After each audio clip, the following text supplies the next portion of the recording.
Halo Sobat Okebis, bersama saya yang akan menemani hari-hari Sobat semua, dengan melanjutkan cerita dari novel Ternyata Suamiku Penguasa Asia, pasti bisa membuat hari kalian semakin lebih menyenangkan nih.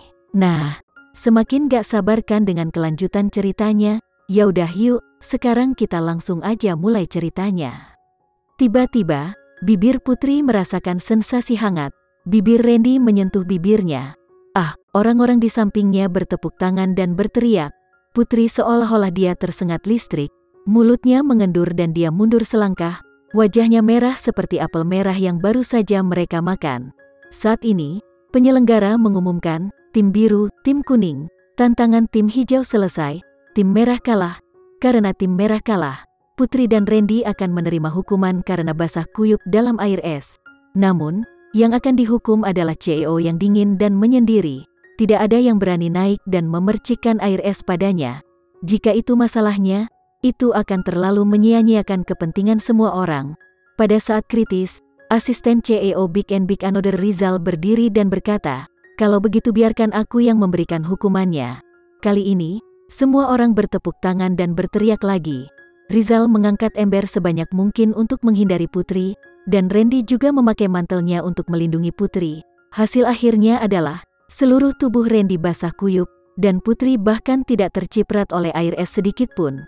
Putri memandang Randy yang benar-benar basah kuyup, dan sedikit khawatir bahwa dia akan masuk angin.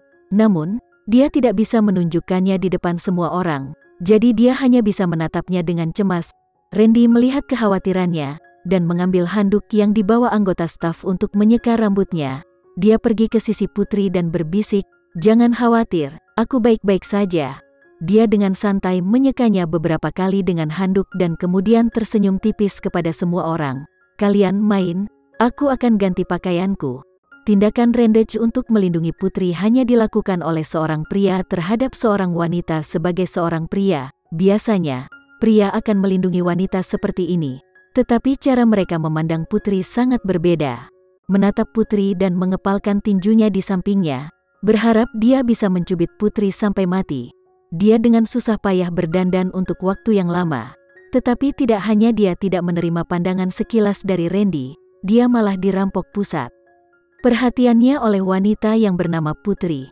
Dia, Risti, berani menyebut dirinya nomor 2 di Departemen Humas, jadi tidak ada yang berani menyebut dirinya nomor 1. Namun, di mata rekan prianya, Departemen Operasi bahkan lebih cantik darinya.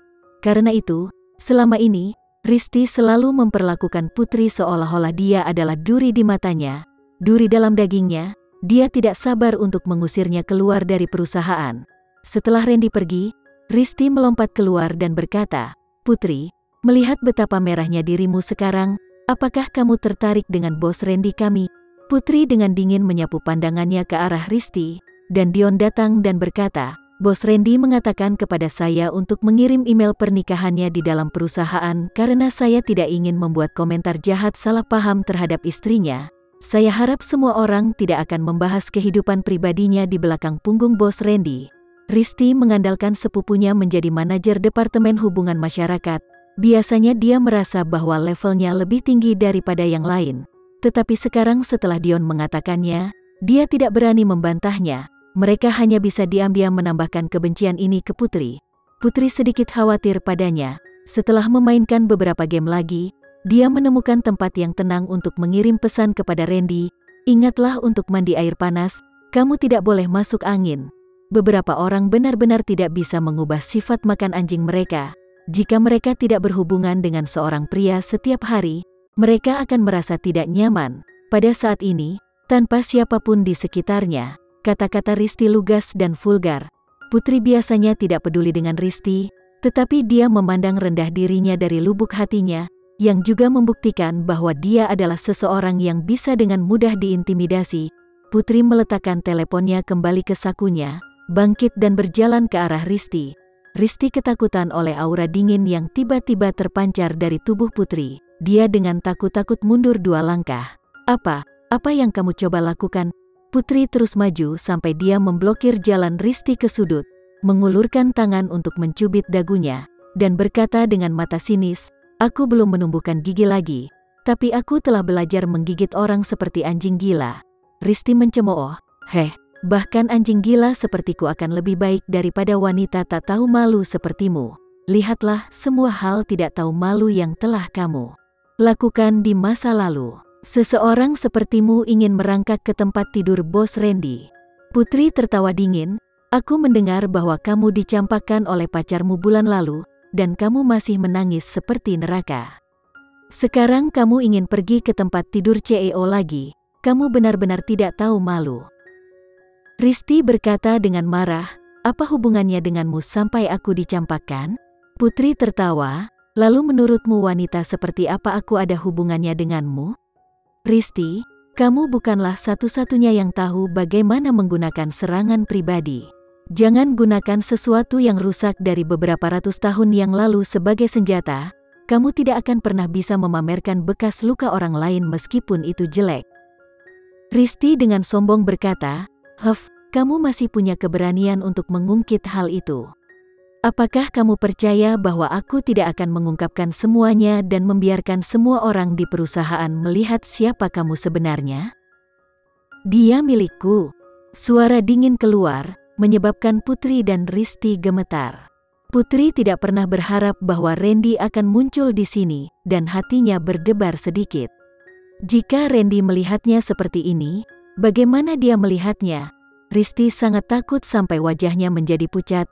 Bos Randy, ini bukan yang kamu lihat. Putri, Randy bahkan tidak melirik Risti, dan dengan dingin meludahkan sepatah kata pun, pergilah. Wajah Risti menjadi merah dan putih. Dia masih ingin mengumpulkan keberanian untuk menjelaskan dirinya sendiri, tapi dia takut tidak bisa berkata-kata oleh penampilan dingin Randy. Dia mengertakkan gigi, menginjak kakinya, dan lari dengan ekspresi yang salah. Randy berjalan menuju Putri dan menatapnya. Putri sedikit terganggu dengan tatapannya. Dia membuka mulutnya ingin menjelaskan apa yang terjadi sekarang. Tapi sebelum dia bisa mengatakan apa-apa, Randy menggunakan suara seksi dan berkata, aku tahu bukan kamu yang menyebabkan masalah. Putri mengangkat kepalanya dan menatapnya, dan mengerutkan bibirnya, bagaimana jika itu benar-benar aku yang menyebabkan masalah, dan aku menindas orang lain? Randy bahkan tidak memikirkannya, dan berkata, dalam teknologi inovasi, pendukungmu adalah CEO, aku hanya dapat menindas orang. Bagaimana aku bisa membiarkan orang lain menggertakmu? Terima kasih, Putri berkata dengan lembut. Terima kasih telah berdiri di belakangnya dan mendukungnya tanpa mengajukan pertanyaan. Terima kasih untuk apa? Randy mengangkat alisnya, dan berkata, apakah jalur hubungan antara suami dan istri bukanlah jalan yang saling percaya dan membantu? Putri mengangkat alisnya dan tertawa. Perasaan dipercaya dan didukung secara diam-diam ini benar-benar baik, dan biarkan dia merasakan sedikit kehangatan di hari-hari sedingin es ini. Melihat Putri tersenyum, Randy berkata, bagaimana kalau kamu menemaniku jalan-jalan? Putri tidak ingin kembali untuk berpartisipasi dalam acara apapun, tetapi karena dia khawatir dilihat oleh orang lain, dia tidak tahu apakah dia harus setuju atau tidak. Randy tidak memberinya waktu untuk berpikir. Dia meraih tangan Putri dan berkata, ikuti aku. Tangan Putri sangat dingin. Meskipun tidak terlalu dingin di musim gugur ini, itu hampir sepenuhnya tanpa kehangatan. Tiba-tiba, tangan besar yang hangat mencengkeramnya, dan panas pria itu ditransfer padanya sedikit demi sedikit, menyebabkan dia dengan paksa menghentikan apa yang dia lakukan untuk menarik tangannya. Setelah beberapa lama, Putri berkata dengan suara rendah, ayo temukan aku saat kamu menghadapi ini di masa depan. Dia mengangkat kepalanya dan menatapnya. Dia mengerutkan bibirnya dan dengan hati-hati bertanya, Randy, apakah kamu tidak ingin tahu tentang orang seperti apa aku di masa lalu? Randy menarik tangannya dan merasakan jantungnya sakit. Saat dia hendak mengatakan sesuatu, dua tangan besar mendarat di punggungnya dan dengan lembut memeluknya. Dia mengangkat kepalanya dan menatapnya dengan kaget, hanya untuk mendengar dia berkata, Putri, masa lalumu tidak ada hubungannya denganku, aku hanya peduli dengan masa depanmu. Bersandar di dada Randy, mendengarkan detak jantungnya yang tenang, dan mendengar kata-katanya, penglihatan Putri entah bagaimana kabur sedikit. Sekian dulu ya sobat cerita hari ini, Tetap nantikan cerita berikutnya dari novel ini. Eits, jangan lupa untuk like, share, komen, dan subscribe channel ini agar kita lebih bersemangat lagi untuk menceritakan novel-novel menarik lainnya. Dah ada.